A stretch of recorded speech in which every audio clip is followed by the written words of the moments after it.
properties for inspection. It's kind of cold and drizzly and overcast here. It's gotten kind of cold at night lately, the last week or so.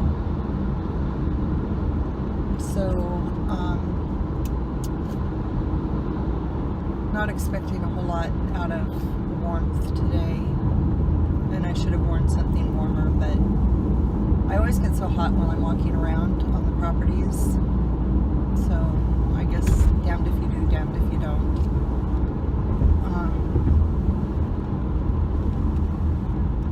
Yeah. Let's see, what is going on? Oh, that book that I was reading, Apocalypticon. Oh, I wish I could remember the name of the author. Now, I'm not even going to try and guess because I can't remember for sure and I don't want to get it wrong. Oh, it was a damn good book. To the point where I just kept reading. You know, the last couple of nights that I was reading, I just kept reading and reading and reading. And, oh my God, the end. I mean, the book itself is hilarious. It centers around these, I told you that it was after the apocalypse, which was caused by Jamaican monkey bombs. These bombs came down. They were sent off out of Jamaica, of all places, and they were shaped like the monkeys in the Wizard of Oz, and they weren't meant to explode like nuclear bombs. They just came down and dropped out this poisonous gas that killed, and basically it liquefied 95% of the population. And there are people who grew up along, was it the Missouri River, the Mississippi River, one of the two, I can't remember for sure which now, that survived. And the theory was that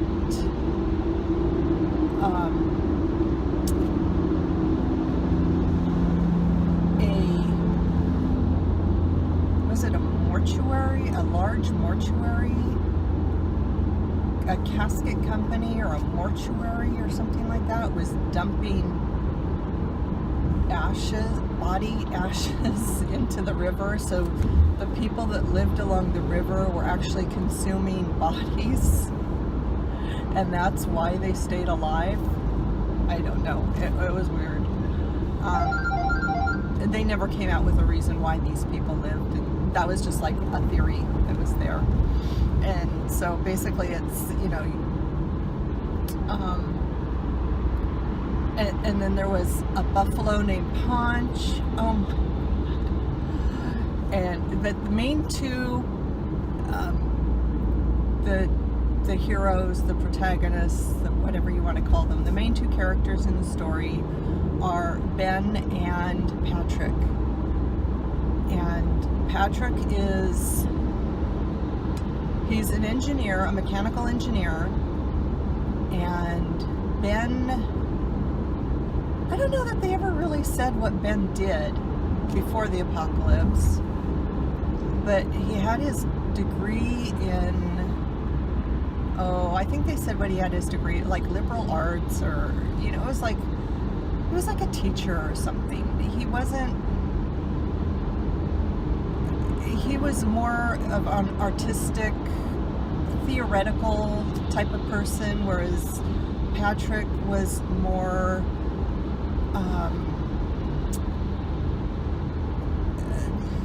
I don't want to say logical minded, but you know, that's kind of how he saw himself. So Patrick, at the very beginning of the book, Patrick gets into his mind that he wants to go to Disney World because he's out of butterscotch pudding. And so you're like, okay. You know, and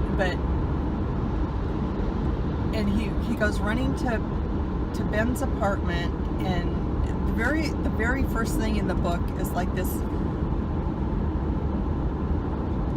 complicated knock pattern. It was like knock, knock, knock, pat, pat, pat, and like tap, and all these things that he has to go through, and he's like, no, God, I got that wrong, and he has to do it all again, and he has to go through this thing, and then he just starts kicking the door and yelling, Ben, let me in. And you know, Ben's like, no, you might be a zombie, and you know, it's like all this other stuff. You know, but that's how the book kicks out, or how it sets out, is with the two of them going at each other over this knock pattern. And the whole book is just kind of like that. And Patrick takes the lead and Ben follows him, knowing that what Patrick is going to get them into is going to get them into trouble, but he goes anyway because Patrick is his best friend. Turns out best friend since childhood, and because there's nobody else, you know, so what the hell else is she gonna do anyway? So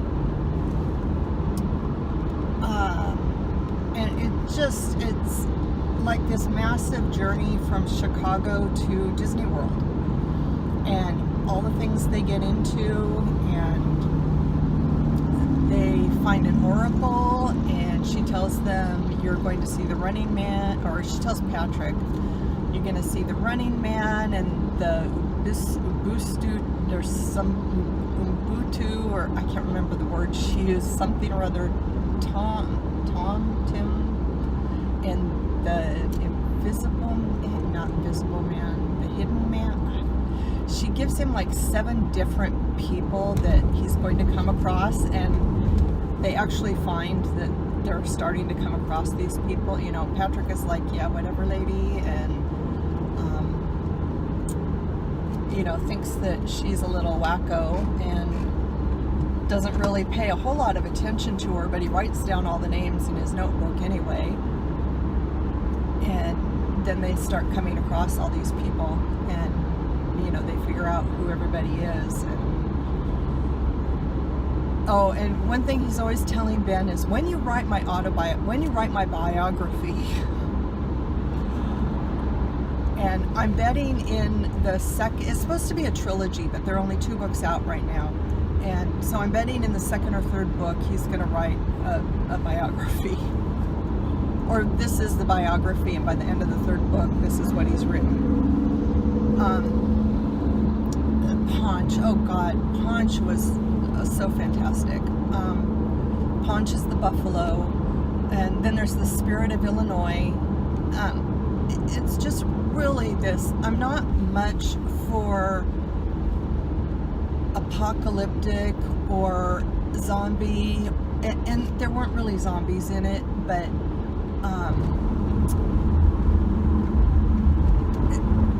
you know, I'm not really much for that whole thing. I used to do the vampire thing, and after Twilight I got over that because it was so inundated that I just got tired of it, and everybody was doing the same old thing.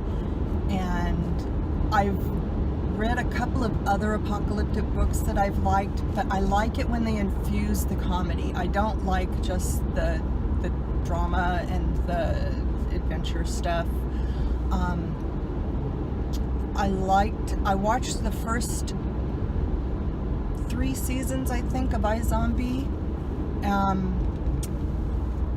but then didn't have cable and couldn't watch anymore, so I've lost track of that. But I liked it because it was funny, and you know, I try to watch The Walking Dead. I've watched like 5 seasons or something, but really, I'm just so over it. They do the same damn things every time, and I'm really just kind of sick and tired of the people in it.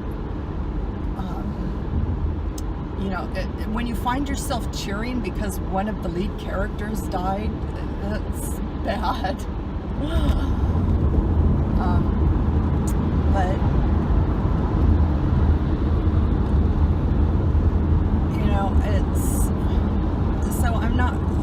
like I was saying, I'm not much for like apocalyptic books, but every once in a while I'll read one. And the fact that they were going to Disney World, that's what hooked me in. And the fact that it was a comedy, that it was a humorous book, hooked me in. Oh look, let's see if I can get this.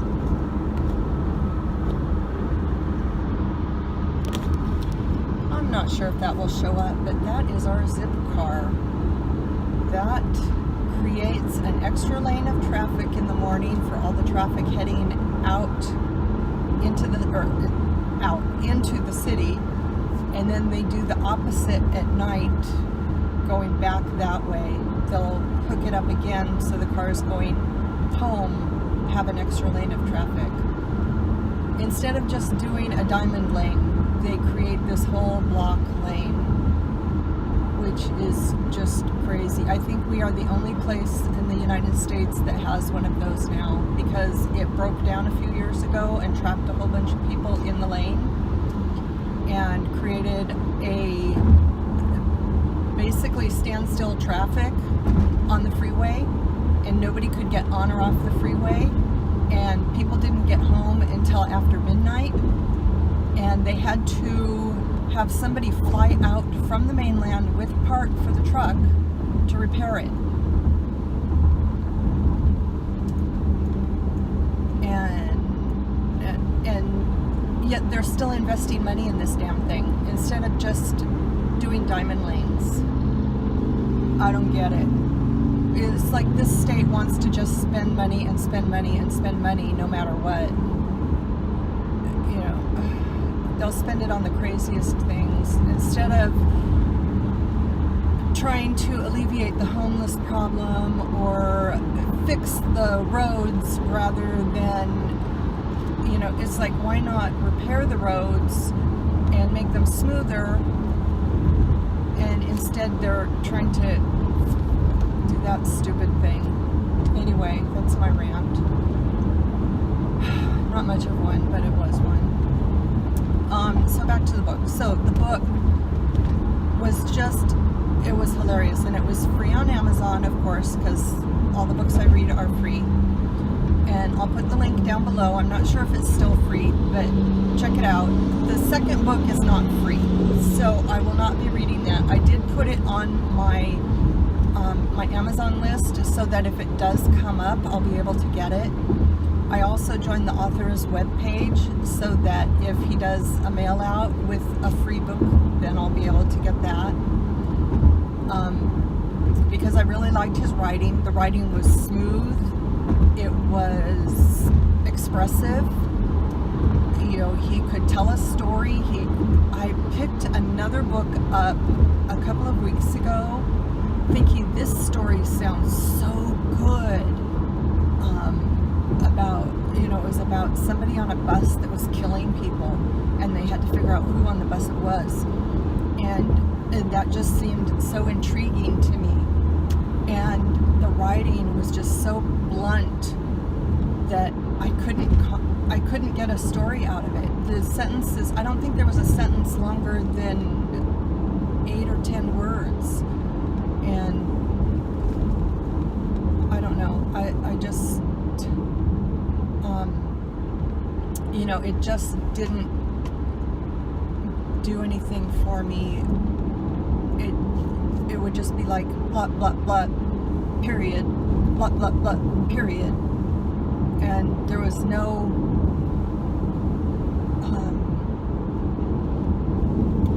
real expression. There was no descriptive tone. So, needless to say, I only got a few chapters into that and then just gave that one up. But the story idea was good. And it could have been, you may love that book, but I just couldn't get into it. But this one, the author was wonderful. I loved his writing. And I loved the play between Patrick and Ben. And one thing I noticed is Patrick would call Ben using his middle name, but it was always a woman's name, and it was always a different name. So it'd be like Benjamin Barbara what was his last name? Wait a minute. Fogelby. Benjamin Barbara Fogelby. And then the next time he would like Benjamin Julia Fogelby. And so the rapport between the two of them was just really something. And while I was reading the book, I thought they didn't delve enough into Ben. It seems like it was mostly Patrick. But I did find out why. And the next book is Ben. And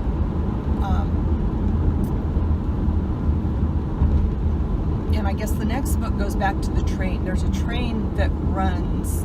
This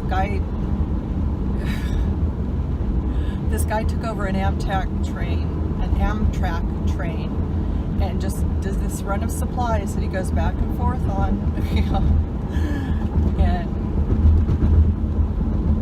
But he's like one of the old railroad guard that, even today, by today's standards, he's an old railroad guard. He's not what we would typically see on Amtrak these days. And so you just have this picture of him in your mind, or at least I did.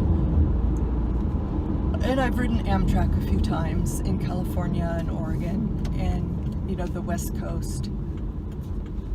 What is it, the Starlight Line? I forget. Or the Coast Light? I forget what they call it over there. There's one, I don't know what they call them, the guys who take the tickets and just walk up and down the trains. But that's kind of who I had pictured, was this one that we had one time. Anyway, the ending of the book was a total twist and a total surprise, and I won't spoil it for you, but so you kind of liken it. No, that's it just if I say anything, I'm gonna give it away, and I don't want to do that. But quite honestly, I did not see this ending coming the way it did. And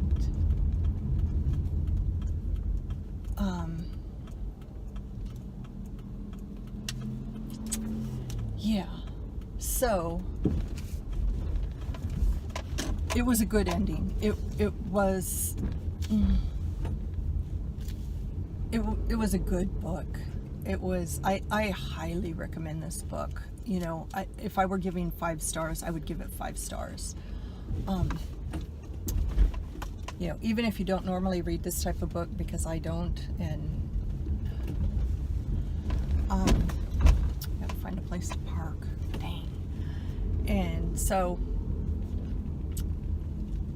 Apocalypticon, and I will post the information below, and hopefully it's still free on Amazon. But definitely worth the few hours that you put into reading it. And I think I'll just park here and walk up. Oh no, begin. Never mind. So that is my Apocalypticon review, which took a lot longer than I thought it would, because now I'm here. And so I will talk to you later. And don't forget to comment down below. Let me know if you read this book. Did you like it? And if you have any other books that are freebies on Amazon that you want reviewed, let me know down below. And don't forget, if you haven't yet, hit the subscribe button and hit that bell so you get notifications on when I have new posts go up. And I'm just looking at this thing. The only problem with this is that the angle is wrong and it's so far away. So I'm not sure about this one, although I think it did better. But let me show you what that is what it looks like. And the thing is that it does flip, so you can turn and face it out like I did with the zip car. You know, I could turn it and then show something that I'm going by. So anyway, I'll talk to you later. Bye-bye.